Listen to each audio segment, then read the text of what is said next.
Les restrictions pour les trials et les motocross. Ah oui, on est cerné de partout, on peut plus rouler, c'est l'enfer. Il y a des dangers à rouler en cross aussi, hein, je te le dis. Hein.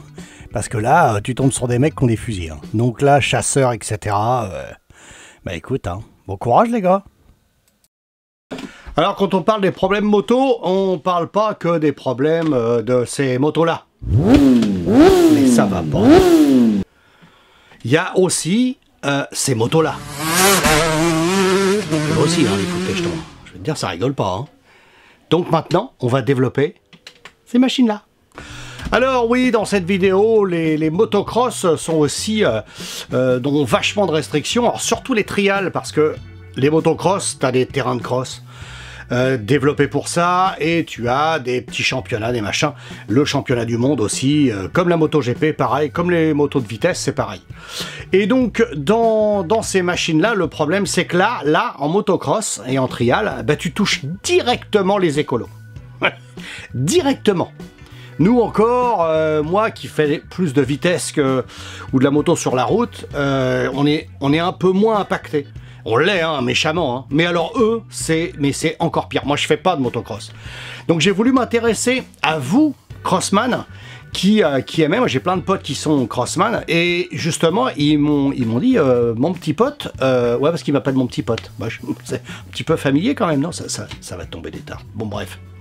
Donc ils m'ont dit, ben, regarde bien parce que les restrictions pour les motocross, c'est assez impressionnant. Alors oui, pour se promener dans les bois ou aller faire un petit peu de vitesse dans les bois avec une moto un petit peu plus rapide, un petit peu plus cross, ben ça devient super compliqué. Alors je ne le savais pas, mais il y a 75% des routes, des chemins de terre, on va dire des chemins de terre en France, 75% qui sont interdits à tout moteur. Alors sauf évidemment pompiers, intervention, machin, mais 75%, c'est énorme. Donc qui est impacté par ces 75% d'interdiction? Eh ben tu as d'abord les motocross trial, les quads, les 4x4. Et chose aberrante, même encore en plus qu'ils ont rajouté, les vélos. Alors je te jure que c'est vrai, les VTT sont interdits à plein d'endroits aussi maintenant. Ça commence à toucher même les vélos. Ça devient une restriction pas possible. Tu te demandes comment c'est possible. Et des gens à pied. À pied, ils interdisent les bois à pied. Tu peux plus te promener, il y a plein d'endroits où c'est carrément interdit. Alors là, ça commence à aller quand même loin. Hein. Alors tu as 3 points quand tu te traballes en forêt pour faire ton petit tour en moto. Il y a 3 dénominations, on va dire, de chemins que tu peux trouver dans les bois, on va dire. D'abord le chemin rural, ensuite le chemin d'exploitation et le chemin privé. Alors, il y a des associations qui défendent ça. Il y a, tu connais la FFMC qui va défendre justement les motos plus de route. Et puis pour le cross trial, ça ils comprennent aussi les 4x4 et tout ça. Ça s'appelle Codever. Mais non, c'est que des verts, vert comme le vert écolo, voilà. Des loisirs verts. Alors, c'est une association comme les autres qui se lance à défendre justement tous les loisirs verts. Alors que ce soit... Alors, en plus, il y a tellement de problèmes que tu as autant les motos que les 4x4, que tout est dans le même. Alors ça, c'est le logo. Donc tu vois bien que c'est condensé, on va dire. Et donc, ces gens-là défendent et te défendent au cas où tu te fais serrer. Ils ont aussi un système juridique. C'est une asso, hein, donc pas de problème. Alors je les connais pas, hein, je connais pas les tenants et les aboutissants de l'asso, tu iras voir sur le net. Mais en tout cas, tu seras défendu apparemment. J'ai pas de retour encore, j'aimerais bien que sur la vidéo, il y a des gens du cross et tout ça qui commencent à m'envoyer des commentaires là-dessus. Parce que j'ai pas de retour sur cet asso, je sais pas si ça marche bien, pas bien, je veux pas m'avancer, je connais pas du tout. Je te rappelle que la chaîne est interactive. Alors merci d'amener tout ce que tu peux m'amener sur le motocross parce que je suis pas très fort là-dedans et j'aimerais bien que ce soit un peu plus interactif avec nos amis du cross et du trial. Merci les gars. Mais quand j'ai cherché un petit peu à savoir si ça se passait bien pour eux, je me doutais que ça allait être le bordel. Mais je te jure, pas à ce point-là. Oui, on dit toujours que je suis alarmiste et tout ça, mais là, pour le motocross, tu vas voir, c'est une vraie guerre. Hein. Le truc, faut être sortir Polytechnique. Alors le chemin rural, eh ben tu peux t'y engager, c'est ce que j'ai lu. Tu peux t'y engager, sauf qu'il faut pas qu'il y ait de barrière, faut qu'il y ait la largeur d'une voiture, hein, et qu'il n'y ait pas de panneau interdiction de rouler, tu vois, tout simplement. Hein. Donc ça pose déjà d'énormes problèmes. Apparemment, il y aurait des faux panneaux d'interdiction, il y aurait plein de trucs comme ça. Pour interdire tout, alors tout et n'importe quoi, c'est-à-dire qu'il t'interdit à même un promeneur de rentrer, alors que c'est un chemin rural. Apparemment, c'est pas une voie privée, tu vois, qui rentre dans une ferme ou quelque chose comme ça. Donc déjà là, il y a un gros problème parce que il faut aller se renseigner au cadastre, la totale et tout. Même l'assaut le dit, c'est un bordel sans nom. Et alors tu aurais pseudo, je sais pas, j'ai pas été voir, moi c'est pas mon truc, des applications qui pourraient te faire dire, enfin te dire si ça t'as le droit ou ça t'as pas le droit. Mais c'est un vrai problème, hein, parce que apparemment pour trouver, c'est même dangereux, hein, c'est un coup à prendre un coup de fourche dans le cul ou un coup de gros sel. Hein.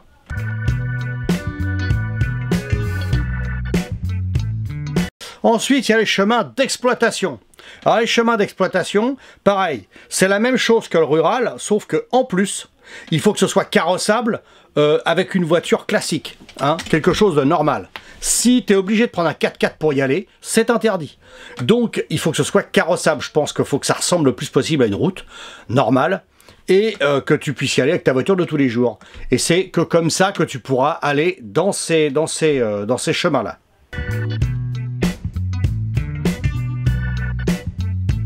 Et ensuite, le chemin privé. Alors le chemin privé, eh ben, tu peux pas y aller, tout simplement. Sauf accord du propriétaire, bien sûr. Donc tu te trouves un chemin privé, et puis tu demandes l'accord du propriétaire pour traverser son truc, ou d'aller te promener là-dessus.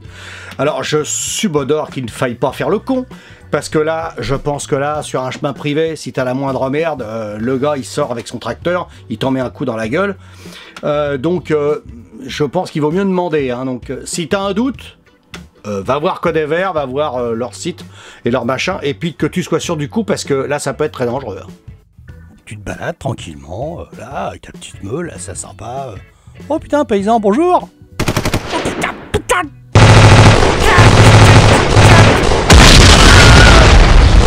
Bon bah voilà, plus qu'à rentrer à la maison. Alors la question que je me suis posée, c'est est-ce que tu peux te balader en forêt normalement? Eh ben non, c'est interdit. Uniquement les chemins, c'est-à-dire que tu peux pas sortir des chemins. Si tu sors des chemins, je pense que là tu as des problèmes avec l'ONF. Enfin c'est ce qui était marqué, j'avais vu à peu près. Et donc là c'est un vrai problème, parce que là ça va chercher très très loin. Et quand ils viennent te chercher, ça rigole pas. Hein. Alors évidemment, pour te gauler en forêt, je pense que c'est peut-être un peu plus difficile que sur la route. Peut-être, mais à mon avis, tu sais, les mecs sont tellement avec leur à se filmer, à faire les cons, que c'est retrouvable relativement facilement. Et là, ça peut vraiment te triquer fort dans les balustines. Alors une restriction supplémentaire, c'est les chemins Natura 2000. Un Natura 2000, apparemment, ça doit être un truc vraiment nature, respecté, tout ça. Et c'est un vrai danger, parce qu'en fait, si tu respectes tout ce que j'ai dit avant, les 3 points, les chemins ruraux, machin, si tu peux y aller, il n'y a pas de problème. Eh ben, il reste une restriction encore en plus, c'est Natura 2000. Si tu roules, il n'y a pas de panneau, pas de barrière, tiens, tu y vas franco, tu dis « Ah, c'est bon !» Eh ben ça peut être un truc Natura 2000, c'est pour ça que t'as pas de panneau, pas de barrière, pour pas toucher à la nature, tu vois. Alors là, ça va chercher très loin, et t'en sais rien du tout en fait. Tu sais pas, parce qu'il n'y a pas de panneau Natura 2000 interdit, non, ça n'existe pas. Il faut te renseigner avant. Donc il faut aller voir, je sais pas, les mairies, alors ils disent tous à chaque fois le cadastre. Il faut aller consulter le cadastre. Et dis donc, quand tu veux faire une virée en moto entre potes en forêt, t'oublies, hein. Il faut faire 6 mois à l'avance. Il faut un machin énorme et tout. Et il faut faire tout ton trajet avant et regarder si t'as pas de restrictions sur tout le long. Partant du principe qu'il y a 75% de restrictions, je pense qu'il doit pas rester grand chose pour rouler. Hein. Alors, pour ce qui est des panneaux d'interdiction, lève là. Alors ces 3 panneaux là, formidables, hein, génial. Bon, alors t'es content, tu te dis, bah voilà, j'ai pas de panneau, il n'y a pas de panneau comme ça, donc on va pouvoir y aller franco. Faux! T'arrives et t'as un bout de carton avec marqué propriété privée, défense d'entrée. Bah tu vas pas le croire, bah ça c'est légal. Le propriétaire, il n'est pas obligé d'avoir un vrai panneau d'interdiction. Il peut coller un bout de carton sur un arbre, et ben c'est légal. Donc l'association est en train de défendre ça en disant obliger les gens à mettre de vrais panneaux, parce que sinon tout le monde marquerait n'importe quoi. Moi je vais rouler en moto, je marque n'importe quoi, je fous ça sur un arbre et puis je suis tranquille, personne passera. Il y a ça aussi. Alors donc du coup, eh ben ils peuvent mettre n'importe quel panneau sur un arbre, marqué au carton ou sur un bout de bois, et ça sera propriété privée. Et à côté de ça, bah, il reste les terrains de cross. Si tu veux, t'es vraiment un crossman et que tu veux rouler, comme j'avais fait les 5 heures de Vinci, la vidéo que t'as vue, et ben, si tu veux, t'as ça, t'as le terrain de cross. Mais si tu veux faire du trial, ou je sais pas moi, une balade en forêt classique, tu vois, avec ton petit quad, moment derrière, les valoches et tout, et ben, t'es super limité partout. C'est encore pire que la moto de route, je savais pas que ça pouvait être pire. Eh ben c'est pire. Alors ils ont pas de contrôle technique, hein. Mais alors je vais te dire les emmerdes en forêt, mais c'est du délire, hein. Et tu peux te faire tirer dessus, enfourcher, la totale, hein. Alors oui, tu te dis, bon, je suis en forêt, il n'y a pas grand monde qui va venir me casser les noix. Ben, tu détrompe-toi parce que tu vas te faire emmerder toutes les 5 minutes. Alors oui, ils vont pas te rattraper comme ça, c'est sûr, hein. YouTube en est plein de vidéos comme ça. Mais tu roules en serrant des fesses tout le temps, c'est quand même pas très agréable. Et ben pour conclure, cette petite vidéo, bah écoute, ça devient n'importe quoi. Alors même pour vous, Crossman, franchement je compatis parce que je pensais que c'était plus libre et tout. Et puis il y a plein de mecs sur la vidéo qui m'ont mis en commentaire « Ah, je vais me mettre à faire du cross !» Oui, t'as raison, bah, quand j'ai vu ça, j'ai dit merde, on peut même pas en fait, c'est pas possible. Alors même te promener, faire du trial, te promener, ça devient un vrai problème. Tu te rends compte, tu peux même plus te balader en forêt, même sur un chemin bien prévu à cet effet, tu vois, il pourrait faire un petit trajet. Alors il y a des trucs qui sont prévus, on est bien d'accord, hein, mais tu fais partie d'une organisation, tu sautes pas sur ta moto, tu sors dans ton garage, puis tu vas faire un tour dans les bois. Non, c'est pas comme ça que ça se passe. Alors justement, tout ça, c'est quand même vachement emmerdant.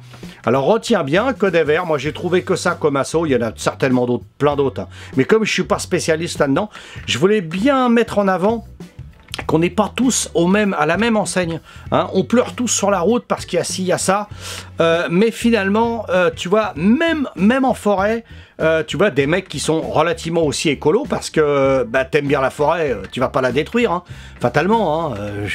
C'est comme si moi je tape au marteau-piqueur sur un circuit, hein. C'est aussi con.